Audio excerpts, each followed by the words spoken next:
Bonjour et bienvenue dans le cœur d'Hippocrate. Je suis Adrien, médecin apprenti philosophe, et je voudrais vous partager une réflexion sur la notion de savoir-être. C'est le grand mot à la mode dans ma spécialité en soins palliatifs et en gériatrie, dans l'accompagnement de la fragilité. Le savoir-être est à mettre en balance avec le savoir-faire. Ce combat entre l'être et le faire questionne déjà le rapport que nous entretenons avec notre monde et la définition que nous avons de l'être humain. La personne humaine se définit-elle par son action, sa capacité, ce qu'elle produit, son projet de vie, son savoir-faire, ou bien par le simple fait d'être en vie et d'appartenir à l'espèce humaine? Un homme immobile, un homme qui dort, mis sous anesthésie générale ou dans le coma, a-t-il moins de valeur qu'un homme en action? C'est ce que semble prôner l'existentialisme de Sartre, philosophe français du XXe siècle. Je cite: l'homme n'est rien d'autre que son projet. Il n'existe que dans la mesure où il se réalise. Il n'est donc rien d'autre que l'ensemble de ses actes, rien d'autre que sa vie. Fin de citation.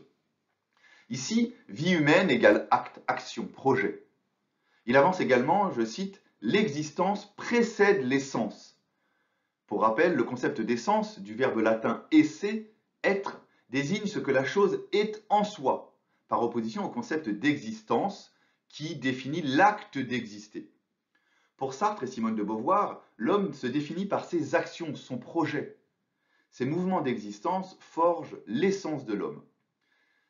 Mais cette conception va complètement à rebours de la métaphysique classique de Platon, qui pense que l'existence est une réalisation d'une essence prédéfinie, que nous sommes êtres humains, et qu'à partir de cet être, nous pouvons, si nous le souhaitons, élaborer des actes d'existence.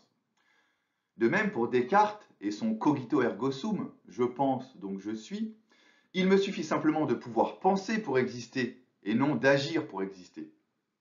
Et vous, qu'en pensez-vous? Êtes-vous plutôt essentialiste dans les suites de Platon et Descartes ou existentialiste dans le camp de Sartre et de Beauvoir? Ces distinctions philosophiques entre l'être et le faire sont à l'origine de la différence en médecine entre le care et le cure. Le care, se soucier en anglais, est l'approche médicale qui vise à prendre soin en s'intéressant à l'être dans son ensemble, dans les trois dimensions de la personne. Souvenez-vous la vidéo précédente, anthropologie, corps, âme, esprit, ou physique, psychologique, spirituel. Alors que le cure, qui signifie guérir en anglais, a pour objectif la guérison totale de l'organe sans forcément s'intéresser à l'être. Lorsque la personne est atteinte d'une maladie grave et incurable, cancer métastatique, insuffisance d'organes terminales ou maladie neurodégénérative, maladie d'Alzheimer par exemple, et que la guérison totale n'est plus possible, le patient doit continuer d'être accompagné dans sa maladie. Mais l'objectif est différent. La prise en charge est alors centrée sur le confort et la qualité de vie. Ce sont les soins palliatifs dont l'objectif est de prendre soin et non plus de guérir. Les soins palliatifs ont fondé leur approche médicale sur le care. Le docteur Vanier, pionnière du mouvement des soins palliatifs en France, les définissait ainsi: c'est tout ce qu'il reste à faire quand il n'y a plus rien à faire. Et ça fait deux fois faire. Je trouve que cette phrase parle encore trop de faire et d'action. Je me permettrai ici de compléter et de proposer: la démarche de soins palliatifs, c'est aussi apprendre à être quand on ne peut plus faire. Et cette citation peut s'appliquer aux patients, aux soignants et aux accompagnants. Apprendre à être quand on ne peut plus faire. Alors, comment être auprès des personnes vulnérables qui nous entourent? Que ce soit auprès de nos vieux parents, grands-parents très âgés, ou de nos enfants malades, ou encore d'un ou d'une amie victime d'une maladie grave et en soins palliatifs. Je vous propose trois postures que j'utilise régulièrement dans mes accompagnements pour apprendre à être. Premièrement, se mettre à l'écoute et au rythme de la personne. Nous avons bien développé ce sujet dans une précédente vidéo sur l'écoute. L'écoute active est la posture la plus adaptée pour que l'autre puisse se révéler, s'exprimer, sans que nous l'étouffions par notre logorée ou un monologue. Pour bien comprendre l'importance d'adopter une écoute ajustée, il faut avoir en tête la physiologie du vieillissement ou de la maladie grave.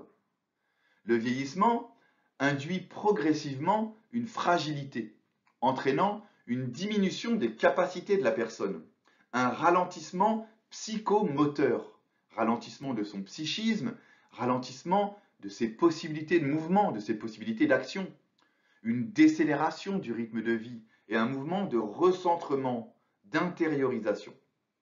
La personne malade ou âgée évolue donc dans un rythme qui lui est propre et qui est souvent plus ralenti et intérieur que le nôtre. En effet, le rythme de celui qui accompagne, le nôtre, subit parfois celui que la société lui impose, c'est-à-dire un rythme qui prône l'augmentation des capacités, d'être dans un rapport d'efficacité, de rapidité, d'accélération constante. Il nous semble que nous vivions dans un monde adlérien. Alfred Adler, médecin autrichien du XXe siècle, à l'origine de la théorie de la motivation par la recherche de puissance. Si nous ne prenons pas conscience de cette différence de rythme, le risque est de ne pas rejoindre l'autre dans ce qu'il vit et de passer à côté de la relation. Un point important pour se mettre au rythme et à l'écoute d'une personne ralentie et diminuée est qu'il faut avoir le temps pour ne pas verser dans l'impatience. Cela questionne le rapport que nous entretenons avec ce temps. Comment vous positionnez-vous par rapport au temps qui s'égrène? Le temps est ce que nous avons de plus précieux, car nous sommes mortels. Alors, offrons-le à ceux que nous aimons, à ceux qui n'en ont plus, à ceux qui sont à la toute fin de leur vie. Offrons notre temps à ce qui fait sens pour nous. Deuxièmement, vous savez, il y a de multiples façons d'entrer en relation. Bien sûr par le verbe, la parole, le logos, mais également et surtout par le non-verbal. Lorsque la personne ne peut plus communiquer verbalement, il nous reste donc tout un champ de possibilités pour entrer en relation avec elle. D'après certaines études, lorsque vous communiquez, 7% du message passerait par les mots, 38% par le ton de la voix et 55% par notre langage corporel. Ce n'est donc pas ce qui est dit qui est important, mais bien comment nous le disons. Et tout particulièrement lorsque nous exprimons des sentiments et des émotions. La communication non verbale intéresse d'une part la mise en forme du verbal, le ton de la voix, son débit, son volume, l'articulation des mots, leur mise en forme, le rythme de la voix et les intonations, les accents mis sur les mots, etc. Et d'autre part, elle intéresse aussi toute la gestuelle, le toucher et les expressions du visage, l'intensité du contact visuel, le langage corporel et positionnel. Et cette possibilité de communiquer avec le non-verbal est également utilisée par nos patients et toutes les personnes que nous accompagnons. Nos patients ont un langage corporel qui leur est propre et que nous devons apprendre à identifier, à décoder, à écouter. Une personne démente qui ne peut plus s'exprimer verbalement de manière cohérente peut tout de même entrer en relation grâce aux possibilités du non-verbal, et notamment par le regard. Je vous livre ici la magnifique citation attribuée à Cicéron, politique, avocat et écrivain du 1er siècle avant Jésus-Christ. Le regard est le miroir de l'âme. Je vous renvoie également à la philosophie de Lévinas sur le regard. Un patient subcomateux a toujours la possibilité de s'exprimer à travers un regard, un soupir, une fréquence respiratoire, un mouvement clonique du membre supérieur, un larmoiement de paupières, etc. Tous ces mouvements sont autant de possibilités pour nous, pour l'accompagnant, de maintenir le lien, de chercher à communiquer. Et parfois, quand il n'y a plus rien, plus aucun mouvement au plan psychosomatique, plus de faire possible, il reste l'être. J'oserais introduire ici une de mes citations mise en parallèle avec celle de Cicéron. Je cite: « Comme le regard est le miroir de l'âme, l'être est le miroir de l'esprit. » Être ensemble tout simplement. Et cela nous mène à la troisième posture de l'être, la présence silencieuse. La présence silencieuse suppose un prérequis fondamental, bien sûr, être bien avec le silence. Quel est notre rapport au silence? Je voudrais oser un petit exercice avec vous tout de suite. Nous offrir quelques secondes de silence. Fermons les yeux et soyons à l'écoute de ce que ce silence produit en nous.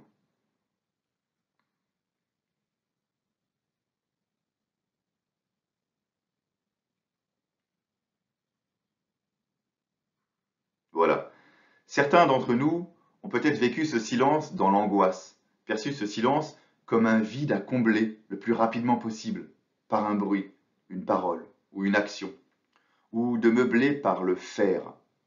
D'autres peut-être l'ont vécu comme un souffle, une respiration, un instant de communion par lequel nous étions tous reliés et ont touché du doigt la notion d'être, d'être profond.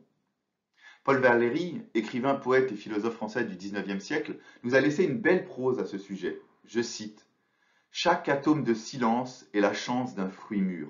Fin de citation. Alors osons laisser ces temps de silence dans nos conversations, dans nos vies et dans notre rapport à nous-mêmes et avec les autres. À travers une simple présence qui se passe de mots, deux personnes sont déjà en lien. Ils partagent la même unité de lieu, une même temporalité et une même intention. Être ensemble tout simplement. Pour exemple, et comme témoignage, j'ai la chance de bénéficier régulièrement de la présence de mon petit frère Paul dans ma vie, atteint d'une trisomie 21, j'en parle souvent. Paul est un être condensé d'être. Il n'a pas le choix, car il ne peut ni ne sait faire. Il est très limité dans ce qu'il peut dire et dans ses actions. Et quelle joie, quelle respiration m'offre-t-il lorsque nous prenons le café en silence, en toute simplicité, et en échangeant des regards heureux, heureux de se retrouver et d'être ensemble pour quelques instants. C'est la même qualité de présence, d'être et de relation que m'offrent toutes ces personnes en fin de vie, qui sont trop épuisées pour faire. Elles se concentrent naturellement sur l'être silencieux. Après cet épisode, vous comprenez désormais pourquoi je termine régulièrement mes prises de parole par cet adage. Je vous remercie pour tout ce que vous faites, mais surtout pour tout ce que vous êtes. N'oubliez pas d'être. Avant d'agir, nous sommes.